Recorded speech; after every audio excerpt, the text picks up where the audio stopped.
Praise the Lord. கர்த்தருக்கு மகிமை உண்டாவதாக. இந்த காலை வேளையில் கர்த்தருடைய வார்த்தை மூலமாய் உங்கள் யாவரையும் சந்திப்பதிலே நான் மிகுந்த மகிழ்ச்சி அடைகிறேன். ரோமர் புத்தகம் 5ஆம் அதிகாரம் 3ஆம் வசனம் 4ஆம் வசனம். அது மாத்திரமல்ல, உபத்திரவும் பொறுமையையும், பொறுமை நற்குணத்தையும், நற்குணம் நம்பிக்கையும் உண்டாக்குகிறது என்று நாங்கள் அறிந்து உபத்திரவங்களிலேயும் மேன்மை பாராட்டுகிறோம். இந்த காலை நேரத்திலே உபத்திரவங்களிலும் மேன்மை பாராட்டுகிறோம் என்று பவுல் சொன்ன இந்த வார்த்தையை இன்றைக்கு நான் உங்களுக்கு கர்த்தருடைய வார்த்தையாக அறிவிக்கிறேன். இங்கே பவுல் சொல்லும் பொழுது, உபத்திரவம் பொறுமையை உண்டாக்குகிறது, பொறுமை நற்குணத்தை உண்டாக்குகிறது, நற்குணம் நம்பிக்கையை உண்டாக்குகிறது என்று நாங்கள் அறிந்து உபத்திரவங்களிலும் மேன்மை பாராட்டுகிறோம் என்று பவுல் எழுதுகிறார். இந்த காலை நேரத்திலே பவுலுடைய வாழ்க்கையில் அநேக உபத்திரவங்கள், நெருக்கங்கள், கட்டுகள், இதையெல்லாம் அவர் கடந்து செல்கிறார். அவர் இந்த உபத்திரவங்கள் மத்தியில் அவர் கற்றுக்கொண்ட ஒரு காரியம் பொறுமை. அந்த உபத்திரவம் அவருக்கு உண்டாக்கினது. நம்முடைய வாழ்க்கையில் சில சமயங்களில் பார்த்தீங்கன்னா உபத்திரவங்களும் துன்பங்களும் நம்மை சூழ்ந்து கொண்டே இருக்கும். இந்த உபத்திரவங்களை பார்த்து நாம் சோர்ந்து போய்விடக்கூடாது. இந்த உபத்திரவங்கள் நம்முடைய வாழ்க்கையில் நமக்கு ஒரு நல்ல ஒரு பாடத்தை கற்றுக் கொடுக்கிறது. அல்லேலூயா. அதான் பவுல் சொல்றாரு, நான் உபத்திரவங்களில் மேன்மை பாராட்டுகிறேன். ஏனென்றால் அந்த உபத்திரவம் அவருடைய வாழ்க்கையில் பொறுமையை உண்டாக்கினது. அல்லேலூயா. தாவீது சொல்லும்போது, நான் உபத்திரவப்பட்டது நல்லது, அதனால் உம்முடைய பிரமாணங்களை கற்றுக்கொள்ளுகிறேன் என்று தாவீது சொல்லுகிறார். அன்பான தேவனுடைய பிள்ளைகளை, நம்முடைய வாழ்க்கையில் வருகிற உபத்திரவங்களை குறித்து நாம் வேதனைப்படக்கூடாது.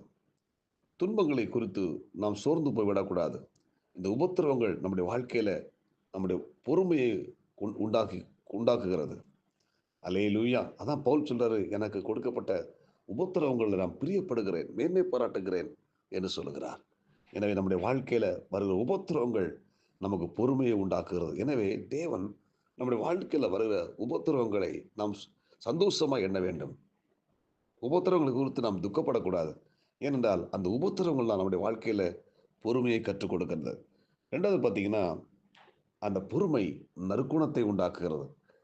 அல்லேலூயா. நம் பொறுமையோடு கூட இருக்கும் பொழுது அடுத்தபடியாக பார்த்தீங்கன்னா நம்மளுக்கு நல்ல குணங்கள், நற்குணங்களை ஏற்படுத்துகிறது. ஸ்தோத்திரம். ஆமென். அல்லேலூயா. அப்போ பொறுமை, நம் பொறுமையோடு கூட இருக்கும் பொழுது நற்குணங்களை நமக்கு அது உண்டாக்குறது.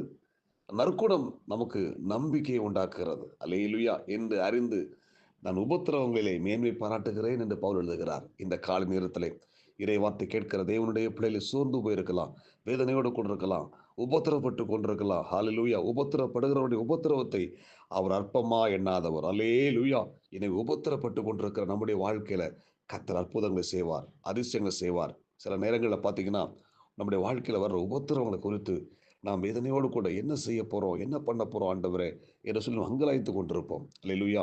சில உபத்திரங்கள் வரும்போது பார்த்தீங்கன்னா நம்மளால், இப்போ உதாரணத்துக்கு யோபுடைய வாழ்க்கையில் பாருங்கள், உபத்திரம் வந்தது. அந்த உபத்திரவத்தில் அந்த யோபு பொறுமையாக இருந்தார். அல்லேலூயா.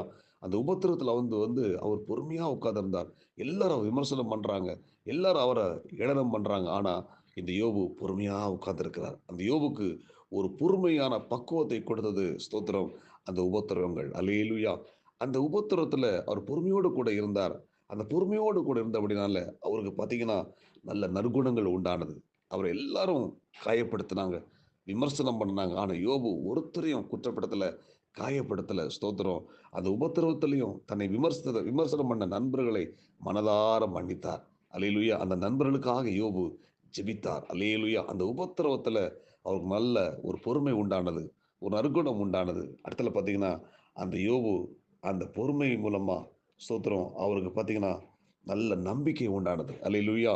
அந்த நற்குணத்தினால ஒரு நம்பிக்கை உண்டானது. ஏன்னா என்ன என்ன சொன்னார் அவர்? என் மீட்பர் உயிரோடு இருக்கிறார். அல்லேலூயா. நான் போகும் வழியை அவர் அறிவார். அவர் என்னை சோதித்த பின்பு நான் சுத்த பொன்னாய் மாறுவேன் என்று சொல்லி, அல்லேலூயா, அந்த யோபு கர்த்தர் மேல் நம்பிக்கையாக இருந்தார். இந்த காலை வேளை இறைவார்த்தை கேட்கிற தேவனுடைய பிள்ளை, நம்முடைய வாழ்க்கையில் வருகிற உபத்திரவங்கள், துன்பங்கள் நமக்கு நல்ல படிப்பினையை கற்றுக் கொடுக்கிறது. உபத்திரவங்கள் நம்முடைய வாழ்க்கையில் பொறுமையை உண்டாக்குகிறது. பொறுமை நம்முடைய வாழ்க்கையில் நற்குணத்தை உண்டாக்குகிறது. நற்குணம் நம்முடைய வாழ்க்கையில் நம்பிக்கை உண்டாக்குறது என்று பவுல் அறிந்து உபத்திரவங்களை குறித்து அவர் மேன்மை பாராட்டுகிறார். ஆமென். இந்த காலை வேளையில் நம்முடைய வாழ்க்கையில் வந்த உபத்திரவங்கள், துன்பங்கள் எல்லாம் நம்முடைய வாழ்க்கையில மிகப்பெரிய ஆசீர்வாதமாக நம்முடைய வாழ்க்கையில கொண்டு வரும். அல்லேலூயா. இனி சோர்ந்து போக வேண்டாம். தாவீது சொன்னது போல உபத்திரப்பட்டது நல்லது. அதனால் நம்முடைய பிரமாணங்களை நான் கற்றுக்கொள்கிறேன் என்று தாவீது சொன்னது போல நம்முடைய வாழ்க்கையில வந்த உபத்திரவங்கள் நமக்கு நல்லது. அல்லேலூயா. அந்த உபத்திரத்தின் மூலமாய் நாம் அநேக காரியங்களை கற்றுக்கொள்கிறோம். அநேக நன்மைகளை அனுபவிக்கிறோம். அநேக நற்குணங்கள் நமக்கு உண்டாகிறது. நம்மை கர்த்தர் ஆசீர்வதிப்பாராக. ஜெபிப்போமா? பரலோக தேவனே, இந்த காலை வேளை இறைவார்த்தை கேட்ட ஒவ்வொரு தேவனுடைய பிள்ளைகளுக்காக நான் ஜெபிக்கிறேன். இந்த இறைவார்த்தை கேட்ட பிள்ளைகள் உபத்திரப்பட்டு கொண்டிருக்கலாம். அந்த உபத்திரப்பட்டது நல்லது என்று சொல்லி அவர்கள் அறிந்து கொள்ள ஆண்டவரை உதவி செய்வீராக.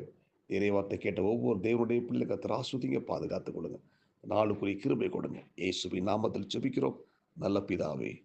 ஆமென். God bless you. உங்கள் யாவரையும் கர்த்தர் ஆசீர்வதிப்பாராக. இந்த நாள் உங்களுக்கு இனிமையாய் அமையட்டும். ஆமென்.